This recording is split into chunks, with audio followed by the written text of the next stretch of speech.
Hello दोस्तों, ये कहानी रोमांस और गपागप से भरी हुई है, इसलिए आपको ये मूवी जरूर वॉच करनी चाहिए। और अगर आपने अभी तक हमारे चैनल को सब्सक्राइब नहीं किया हो तो जल्दी से चैनल को सब्सक्राइब करके बेल आइकन को दबा दीजिए। मूवी की स्टार्टिंग में हम बॉबी नाम की लड़की को देखते हैं जो सपनों में अपने बॉयफ्रेंड के साथ गपागप कर रही होती है। क्योंकि बॉबी अपने बॉयफ्रेंड कायो को मिस कर रही होती है, इसलिए वो कायो को मैसेज करती है। तभी पीछे से कायो आकर बॉबी को सरप्राइज करता है और बॉबी को इयररिंग भी गिफ्ट करता है, क्योंकि वो दोनों एक दूसरे से बहुत प्यार करते थे। जिसके बाद कायो बॉबी को शादी के लिए प्रपोज करता है तो बॉबी शादी के लिए मान जाती है। फिर वो दोनों शादी से पहले ही सुहागरात मनाने लगते हैं, यानी कि गपागप करते हैं। अगले दिन बॉबी अपनी शादी की ड्रेस का नाप दे रही होती है तो उसकी फ्रेंड जिसका नाम पेटी था वो बॉबी से कहती है कि तुम कायो से शादी करके बोरिंग लाइफ जीना चाहती हो। क्योंकि दोस्तों बॉबी पहले रंगीन मिजाज की लड़की हुआ करती थी जिसको हर दिन नया लड़का चाहिए होता था, लेकिन कायो के आने से बॉबी अब सुधर चुकी थी। बॉबी पेटी से कहती है कि मुझे कायो के सिवा अब किसी लड़के के हथियार में कोई दिलचस्पी नहीं है। तो पेटी बोलती है कि मुझे तो शादी नहीं करनी, क्योंकि मुझे हर रोज एक नया हथियार चाहिए होता है, नया खाता खुलवाने के लिए। ये सब बातें वो ओल्ड लेडी भी सुन रही होती है तो वो सोचती है कि ये न्यू जनरेशन कितनी बिगड़ चुकी है, वरना हमारे टाइम में तो हम लड़के की फोटो देखकर ही शादी के लिए हाँ कर देती थी। वेल बॉबी पेटी को समझाती है कि तुम्हें भी अच्छा लड़का देखकर उससे शादी कर लेनी चाहिए, लेकिन पेटी इन सब को इग्नोर कर देती है। अगले सीन में हम बॉबी को ऑफिस में देखते हैं, क्योंकि बॉबी कायो की गर्लफ्रेंड के साथ उसकी बिजनेस पार्टनर भी थी और वो कायो के ट्रांजेक्शन देखा करती थी। आज कायो की कोर्ट में पेशी होती है, इसलिए बॉबी अपने असिस्टेंट त्यागो के साथ कोर्ट में जाती है जहाँ सुनवाई होने वाली थी। फिर हम कोर्ट में मार्को को देखते हैं जो कोर्ट का जज था। मार्को और बॉबी दोनों एक दूसरे को गुर रहे होते हैं, जिसके बाद मार्को कायो से कहता है कि तुम्हारे ऊपर कई सारे केस लगे हैं, तुम्हारा मेलाकॉट कंपनी के साथ क्या लेना देना है, क्योंकि उस कंपनी के ऊपर ड्रग्स और मनी लॉन्ड्रिंग का केस लगा हुआ था। जिसके बाद कायो का अकाउंटेंट त्यागो गवाही देता है कि हमने ऐसा कुछ भी नहीं किया और हमारा उस कंपनी के साथ कुछ लेना देना नहीं है। तो मार्को कायो को भाईज्जत भरी कर देता है, लेकिन बॉबी का ध्यान तो मार्को के ऊपर था, क्योंकि बॉबी का दिल उस पर आ चुका था। कोर्ट डिसमिस होने के बाद वो कोर्ट से बाहर निकल जाते हैं, लेकिन अपने केस की फाइल वही भूल जाते हैं। बाहर आने के बाद कायो वहाँ से दूसरी मीटिंग के लिए निकल जाता है। फिर बॉबी त्यागो को नेक्स्ट दिन होने वाली बैचलर पार्टी में आने को कहती है, लेकिन त्यागो आने से मना कर देता है। उसके बाद हम बॉबी की बैचलर पार्टी देखते हैं, जहाँ बॉबी की सारी फीमेल फ्रेंड आई होती है और वो उस पार्टी के मजे ले रही थी। बॉबी को पार्टी में कई सारे गिफ्ट भी मिलते हैं, लेकिन एक गिफ्ट के अंदर उसे कायो और दूसरी लड़की के साथ के फोटो मिलते हैं, जिसमें कायो उसके साथ गपागप कर रहा था। ये देखकर बॉबी पूरी तरह डिप्रेशन में जाने लगती है और खुद को वॉशरूम में बंद करके रोने लगती है। त्यागो भी वहाँ आ जाता है। पेटी और दोनों मिलकर बॉबी को समझाने लगते हैं कि तुम उस हरामी के लिए इतना क्यों परेशान हो रही है, तुम्हें उससे भी बड़े हथियार वाला लड़का मिल जाएगा। जिसके बाद बॉबी बाहर आकर कायो से बदला लेने के लिए उसके ऑफिस जाती है। दरअसल बॉबी को उस लड़की के बारे में जानना था जो फोटो में कायो के साथ थी, लेकिन कायो के ऑफिस का सिक्योरिटी गार्ड उनको अंदर नहीं जाने देता। तो पेटी उस गार्ड को अपने साथ गपागप करने की बोलकर ऊपर लेकर जाती है। गपागप चीज ही ऐसी है कि किसी से कुछ भी करवा देती है। बॉबी और त्यागो कायो के ऑफिस में जाकर उस लड़की के बारे में ढूंढने लगते हैं। तो बॉबी को एक लेटर मिलता है, जिससे बॉबी को पता चलता है कि कायो उस लड़की के साथ पिछले 2 सालों से रिलेशनशिप में था। ये देखकर बॉबी ऑफिस में तोड़ फोड़ करने लगती है। उधर वो गार्ड देखने के लिए जाने लगता है, लेकिन पेटी उसे अपना कुआं दिखाकर उसके साथ अल्टीमेट हो जाती है। जिसके बाद बॉबी कायो का लैपटॉप लेकर तीनों वहाँ से निकल जाते हैं और फिर बॉबी अपने घर आ जाती है। लेकिन वो कायो को नहीं भूल पा रही थी। वो हर टाइम कायो के हथियार के बारे में सोचा करती थी और बहुत ज्यादा ड्रिंक करने लग गई थी। अगले दिन पेटी बॉबी के घर आती है और वो बॉबी से कहती है कि कब तक कायो की याद में रोती रहेगी, तुझे उससे भी अच्छा लड़का मिल जाएगा। ये सुनकर बॉबी कायो को भूलने के लिए तैयार हो जाती है और बाहर जाकर अच्छे से मेकअप करवाकर एकदम ललन टॉप बन जाती है और ऑफिस जाती है, जहाँ बॉबी का हॉट लुक देखकर त्यागो का भी हथियार खड़ा हो जाता है। बॉबी त्यागो से कहती है कि कायो के साथ हमारे जितने भी कॉन्ट्रैक्ट है उन्हें कैंसिल कर दो, लेकिन त्यागो उसे बताता है कि अगर हमने ऐसा किया तो हमें बहुत नुकसान हो सकता है। वो दोनों बात कर ही रहे थे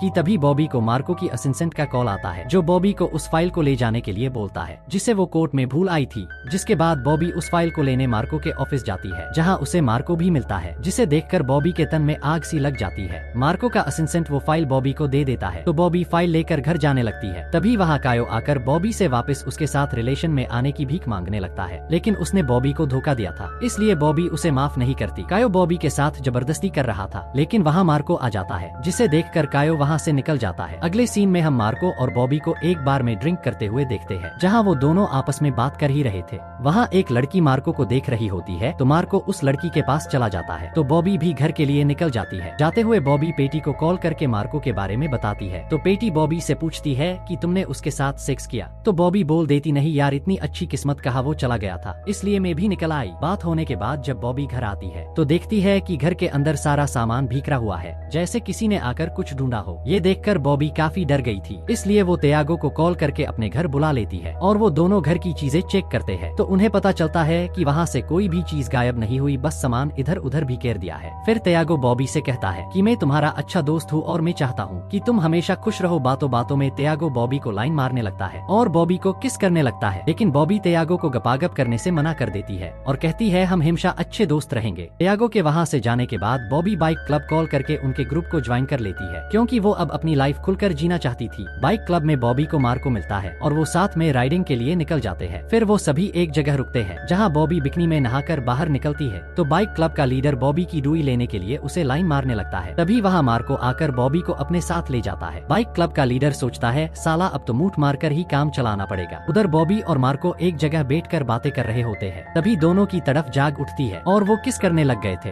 तभी मार्को को कॉल आता है जिसकी वजह से वो अपने अधूरे काम को छोड़कर वहाँ से चला जाता है। उसके बाद बॉबी पपेटी से वीडियो कॉल पर बात करती है तो उसे बताती है कि आज तो मैं मार्को का हथियार लेने ही वाली थी कि तभी उसे कॉल आ गया जिससे वो चला गया। पेटी भी अपनी डुई बजवाने के लिए तैयार हो रही थी। अगले सीन में हम बॉबी को बीच पर घूमते हुए देखते हैं जहाँ बॉबी को मार्को नजर आता है जिसे देखकर बॉबी की चूची में आग लग गई थी। मार्को बॉबी से जाने के लिए सॉरी मांगता है लेकिन बॉबी उसे कहती है कि मुझे रिलेशन में कोई इंटरेस्ट नहीं है, मुझे बस तुमसे अपनी चूची की आग मिटवानी है। ये सुनते ही मार्को बॉबी के ऊपर भूखे शेर की तरह टूट गया था और बॉबी की दबा दबा कर लेने लगा था। ये दोनों अच्छे से अपनी प्यास बुझा लेते हैं। मॉर्निंग में जब बॉबी की आंख खुलती है तो वहाँ मार्को नहीं होता पर उसका छोड़ा हुआ लेटर था जिसमें उसने लिखा था कि तुम्हारे बिल की सैर करने में मुझे बहुत मजा आया लेकिन मुझे काम से जाना पड़ेगा। जिसके बाद सभी राइडर घर जाने वाले होते हैं। तभी बाइकर का लीडर बॉबी से कहता है कि तुमने मुझसे अपनी चूची नहीं बजवाई ठीक है लेकिन तुम मार्को के साथ मत रहो, वो अच्छा बंदा नहीं है। फिर सभी अपने घर के लिए निकल जाते हैं। जिसके बाद हम बॉबी को ऑफिस में देखते हैं जहाँ बॉबी को कंप्यूटर पर मार्को और उसका अल्टीमेट होते हुए का वीडियो दिखता है जिसको देखकर बॉबी डर गई थी, इसलिए वो पेटी के पास जाकर इस बारे में बात करने लगती है और बताती है कि मुझे त्यागो पर शक हो रहा है क्योंकि कुछ दिन पहले उसने मेरा खाता खोलने की ट्राई करी थी लेकिन मैंने मना कर दिया था। तो पेटी बॉबी का सारा शक दूर कर देती है कि त्यागो ऐसा नहीं कर सकता। तो एमी घर आकर ड्रिंक करने लगती है और कायो के लैपटॉप को पासवर्ड से ओपन कर लेती है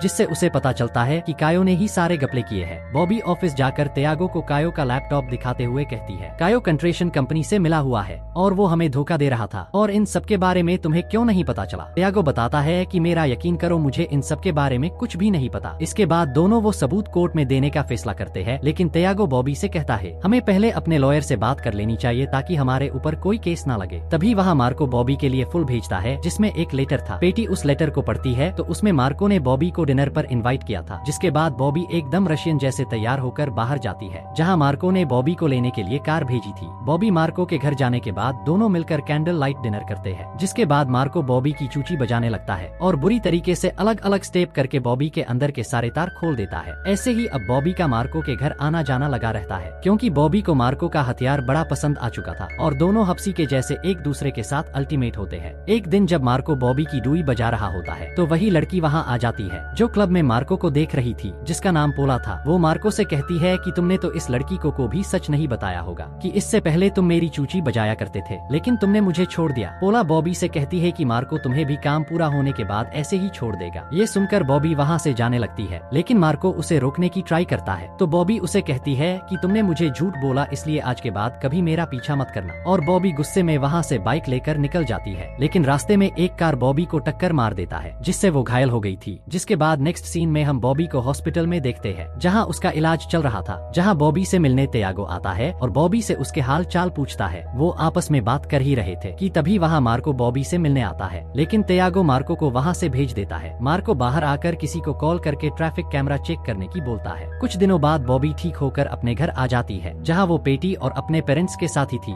तभी उसके घर मार्को आता है जो उस दिन के लिए उसे सॉरी बोलता है और बॉबी को कन्विंस करके अपने साथ हॉस्पिटल लेकर जाता है और वहाँ ले जाकर अपनी बेटी विक्टोरिया को दिखाता है जो को एक रेयर बीमारी से गुजर रही थी। मार्को बताता है कि विक्टोरिया की ऐसी हालत पहले नहीं थी लेकिन पोला की गलती की वजह से इसकी ये हालत हो चुकी है, इसलिए मैंने पोला को डाइवोर्स दे दिया है। मार्को बॉबी से कहता है कि मेरी लाइफ में अब तुम्हारे सिवा और कोई नहीं है, मैं तुमसे बहुत प्यार करता हूँ और तुमसे शादी करना चाहता हूँ। लेकिन बॉबी अभी इन सब के लिए मना कर देती है। इसके बाद हम देखते हैं कि मार्को अपने असिस्टेंट के साथ बैठकर कैमरा चेक कर रहा था ताकि उसे पता चल सके कि बॉबी को टक्कर किसने मारी थी। दूसरी तरफ हम कायो को देखते हैं जिसको किसी ने बहुत मारा होता है। कायो के पास त्यागो आता है और यहाँ हमें पता चलता है कि त्यागो और कायो दोनों मिलकर कंस्ट्रक्शन कंपनी से मिले हुए हैं और कंपनी वालों को जब ये पता चला कि कायो का लैपटॉप चोरी हो चुका है तो उन्होंने ही कायो को मारा था और वो अब उस लैपटॉप को ढूंढ रहे थे। त्यागो कायो से कहता है कि तुम जब बॉबी के ऊपर पैसे लूटा रहे थे तो मैंने ही तुम्हें उससे दूर किया और बॉबी का एक्सीडेंट करवाया था, लेकिन अब लगता है कि बॉबी हमारे लिए बड़ी दिक्कत बन सकती है, इसलिए उसे मारना होगा। मतलब ये कि अब तक बॉबी के साथ जो भी हुआ वो सब त्यागो ने ही किया था। ये सब बातें मार्को भी सुन लेता है, जिसके बाद त्यागो बॉबी के पास जाता है जहाँ वो कायो के खिलाफ सबूत लेकर मार्को को देने के लिए निकल जाते हैं। लेकिन रास्ते में त्यागो बॉबी को गन दिखाकर दूसरे रास्ते ले जाने लगता है। ये देखकर बॉबी समझ जाती है कि कायो के साथ त्यागो भी मिला हुआ है। तभी बॉबी को मार्को का कॉल आता है तो जल्दी से बॉबी मार्को को अपनी सिचुएशन बता देती है, लेकिन त्यागो उससे फोन छीन लेता है और बॉबी को एक जंगल में लेकर जाता है। मार्को भी बॉबी की लोकेशन देखकर उसके पीछे जाता है और साथ ही पुलिस को भी वहां आने की बोलता है। दूसरी तरफ बॉबी त्यागो से बोलती है कि तुम्हें मैं अपना सबसे अच्छा दोस्त मानती थी, लेकिन तुमने मुझे भी धोखा दिया है और अगर तुम भी कायो के साथ मिले हुए हो तो हम बैठकर बात कर सकते हैं। लेकिन त्यागो बॉबी से कहता है कि तुम हमारे लिए खतरा बन सकती हो और मैं तुम्हारे ऊपर फिर से ट्रस्ट नहीं कर सकता, और बॉबी को जंगल के अंदर लेकर जाता है जहाँ कायो ने पहले से ही कब्र खोद रखी थी। त्यागो कायो से बॉबी को गोली मारने को कहता है, लेकिन कायो ऐसा नहीं कर पाता तो त्यागो कायो को शूट करके उसे मार देता है, जिसके बाद वो बॉबी को भी मारने ही वाला था। तभी वहाँ मार्को आकर त्यागो से फाइट करने लग जाता है, जिससे मार्को को गोली लग जाती है, जिससे मार्को घायल हो चुका था। त्यागो बॉबी को शूट करने ही वाला था कि पुलिस वहाँ आकर त्यागो को शूट कर देती है और बॉबी की जान बचा लेती है, जिसके बाद मार्को को हॉस्पिटल ले जाया जाता है। फिर सीन शिफ्ट होता है और हमें कुछ महीनों बाद का सीन दिखाया जाता है जहाँ मार्को और बॉबी एक साथ रहने लग जाते हैं और मार्को की बेटी विक्टोरिया भी बीमारी से ठीक होकर घर आ चुकी थी। इसी के साथ इस मूवी की हैप्पी एंडिंग हो जाती है। आपको मूवी कैसी लगी कमेंट करके